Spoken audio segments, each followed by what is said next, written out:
top 10 best very small towns in America. Let's jump into this, check out these small towns, and see what we got, man. Hey, welcome back everyone. It's time for another list. Today I thought we would go small, really small. We're gonna take a look at 10 of the best, very small towns with a population of under 1,000. You know, the real America. This is where you find the root. I don't know what we're gonna do with like the word best here. Like, what is it gonna be best for? Like, it's got fun sites or like fun activities. You know what I mean? The like history of this great country on the back roads and the blue highways. Now, there's no real like best way scenery statistically or with reports to figure out which one goes where and which are the best. A few I've been to, a few I've read about, and a few I know people that are from that town, or at least from the area. So here's my top 10 best really small towns in America. It probably means like best, like if it was to move to a small town, like which one would it be?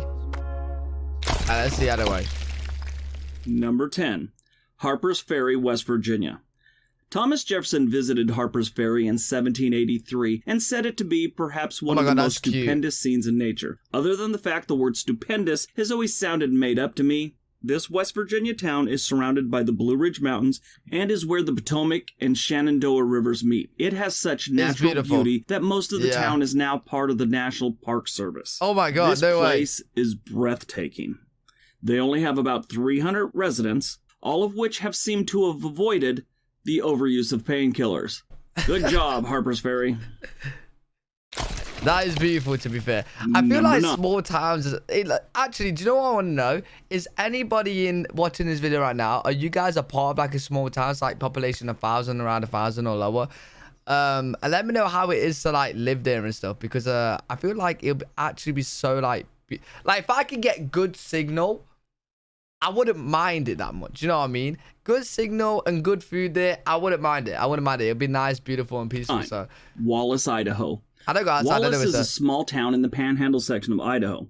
They hold the distinction of being the only city in Idaho to vote for Hillary Clinton in the last election. I'm totally kidding. I looked up the voting stats, and from what I gather, it may actually be illegal to vote Democrat in this town. By the way, I wanted to pause it because look at that, man. Oh my, bro, if I was, oh my God, that's just beautiful, bro. I probably would go, like, if I lived somewhere here, I actually would probably go outside. Which is fine. Wallace was founded in 1884 and hasn't gotten much bigger since then. And that's what makes this place beautiful. They only have about 750 residents, and from what I've experienced, they all seem to be very kind and down-to-earth people.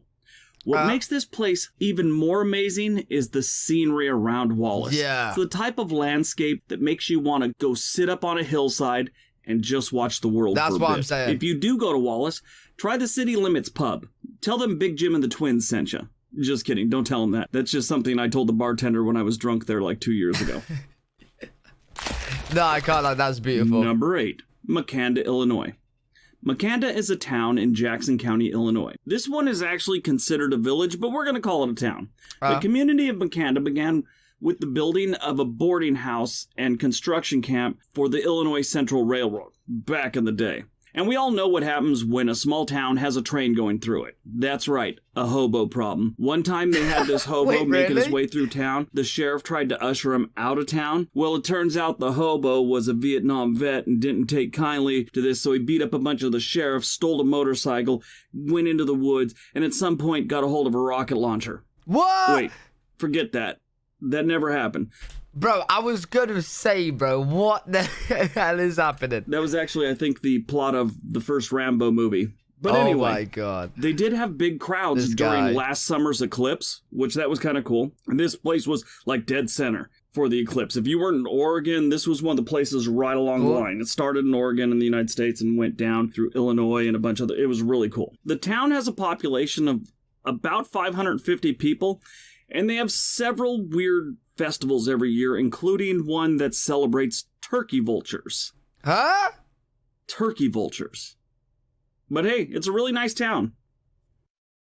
Yo, what? Number 7. I kind of want to know what other festivals they have in there then. Bell Buckle, Tennessee. Bell Buckle is a town in Bedford County, Tennessee. Bell Buckle downtown is listed in the National Register as a historic location. The town was settled in the early 1800s and became incorporated in 1850, due in part to becoming a rail hub between Chattanooga and Nashville. Okay. Since this place has been around a while, it has some historic things here. There's actually even a bandstand in the middle of town, so you can go there and play music, like some 1950s musical. That is pretty cool. This place is an antique lover's heaven, and everyone loves to watch the train roll by. Like, they've got to have something else to do, but this seems to be something that people like to sit and watch. Not into trains, but I know there are some of you out there that love trains. This may be the place for you. Right. Oh, and hey, train lovers, we found the town for you guys. Moon Pie and RC Cola Festival. I didn't even know RC Cola was around anymore. That's cool. Oh, this is just a very, like, antique, old-fashioned kind of town. Your kids, there's too many antiques, they get in the way. Oh my God, they really do. But it's definitely a place to visit. And I love kids. Just don't bring them. They're going to break some shit. Number 6, Union, Connecticut. Union is a town of just under 700 residents, and a few ghostly ones too. That's according to legend. The town's graveyard is supposedly haunted by a number of spirits. Yeah, I'm not gonna lie. This seems right here like this is a house out of a horror show. Do you know what I mean? Like this, I'm gonna pass on this town. That draws a modest amount of ghost tourism. Union is also home of Traveler Food and Books, a restaurant that gives patrons free books with their meals. With over 40,000 acres of forest land in and around the town, and a major interstate going through it, Union is known for outdoor recreation. Things like hunting, fishing, hiking, camping, and apparently fornicating in the woods. That last one is some information I got from a guy that grew up in the area. He said that's what you did during the summer. I'm going camping with my friends, and then some girl would say, I'm going camping with my friends, and they'd all go camping, because everyone does this around here. Then you end up having sex in the woods just outside of Union, Connecticut. Good times. Moving on. Fair enough. Each to their own. I'm not too sure how I feel about camping in the woods when it's known as like a very popular ghost tourist attraction. But, you know, each to their own. Fair enough. Number 5. Cottonwood Falls, Kansas. Cottonwood Falls is the largest city in Chase County, Kansas. As of the 2010 census, the city's population was only 903 people. Now, that's the largest city in Chase County. I guess not many people want to live in Chase County. I wouldn't mind. I like it, mainly because Comcast isn't in Chase County, and that's a good thing. Now, not a lot of people associate the prairie or grassland with nature hikes or nature for that matter. Most of us see it as a place you farm. Oh, you're right, but you're also a little bit wrong. The prairie and grasslands are naturally beautiful. Now check out Chase State Fishing Lake if you go there. This place is beautiful. Wow. Creeks that are just trickling into the lake, geese, ducks, what? Hey, the flat land part wasn't like, that don't really interest me too much. I kind of like, you know the second one we had on this, we've got the hills and trees and the forest. But this is unreal. Ever. This town is what we thought this whole country was going to be after World War II.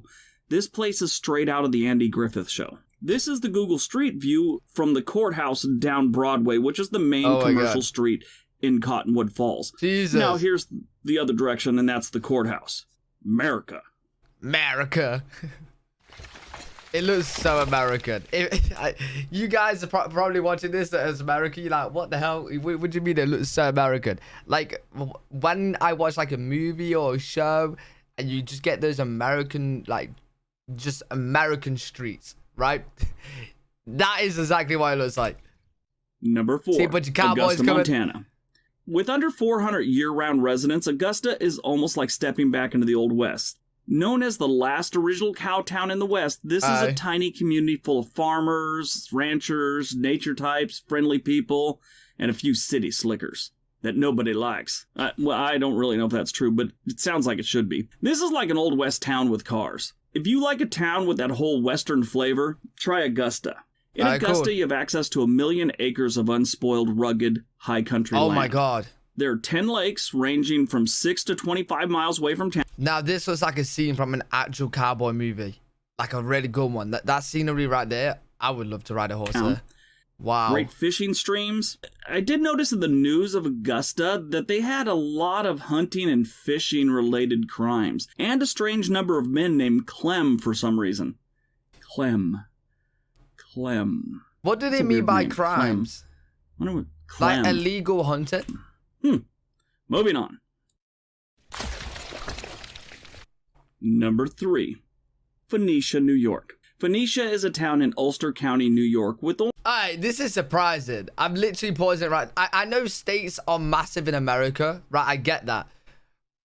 But we're talking about small towns here, and you're talking about a small town in New York, which is one of the most, I could be wrong here, but one of the most populated, it might not be one of the most populated states, but from someone outside of America, it seems that New York is just constantly populated, like crowded and stuff. Only about 300 residents. Now, when you go to Phoenicia, which is spelt with a PH, not an F, you will think that they have close to 1,000 with the amount of tourists they get year-round. A creek runs through the south end of town and is thick with rainbow trout. And during the summer, it's thick with drunk college people tubing down the creek. Now, this is what's really cool. The library in Phoenicia, this isn't really cool, but it ends up kind of cool. The library in Phoenicia burned down, and suddenly there were books everywhere. Not from the fire, but from boxes and boxes of donations to replace what was lost. Residents can now check out books again in their temporary library, and they can also check out fishing poles from the library and use it in the creek. I think that's really neat.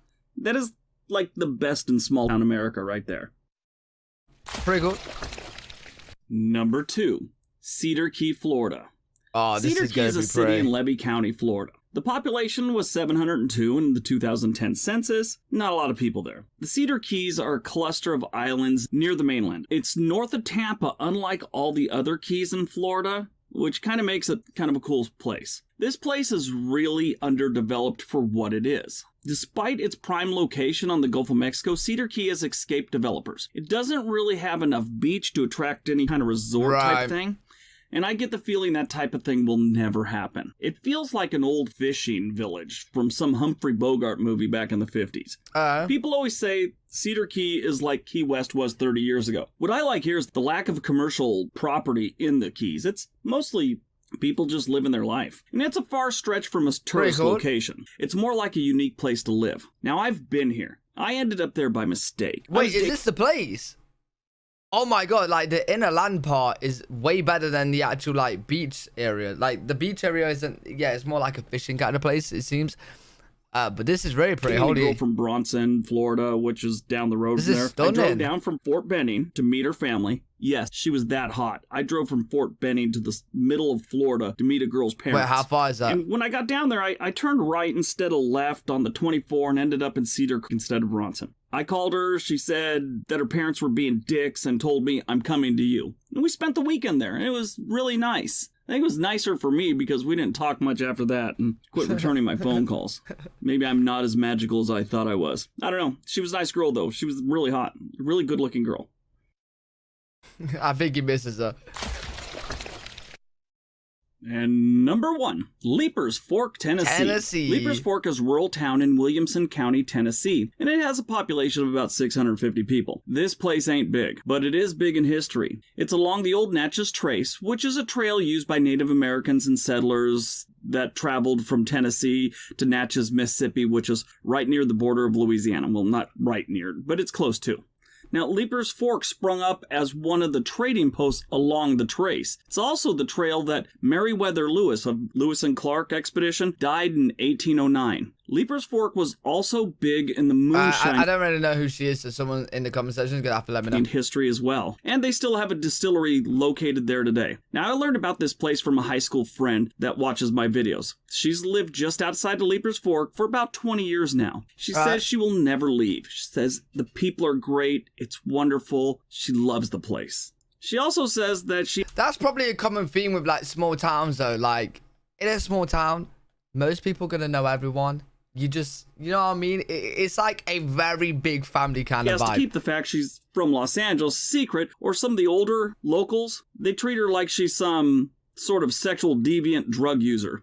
Because, of course, if you're older than 60 and live in middle America, you think all of California is a big coke-snorting orgy. Right. Her words, not mine. If you like small towns and hate coke-snorting orgies, this little Tennessee village may be the place for you. If you do go there, go to Puckett's Grocery. So it's a restaurant as well as a grocery store, and it has a roadside gas station. When I say roadside, it is like a bus stop in most cities are. The bus just kind of pulls off the road and you get on. The gas pumps, look, right here. See? You just kind of drift over a little bit if you're at the gas pump. Now, this place, Puckett's, is really nice. Has musicians. On nice summer nights, they actually go outdoors there, and they play music and open mic stuff. It's really neat. This is a really, really cool community That's why it's #1 on this list. The history, the people. That's cool. It's amazing. I'm going to visit there sometime soon, probably next year. If you're in the area, give it a try. Take a look. Really cool video. Let me know if you guys live anywhere near these places, or if you live in a small town yourself. Let me know how it is. Hopefully you guys enjoyed the video. If you did, make sure to leave a thumbs up, subscribe for more content. I'll see you on the next one. Peace.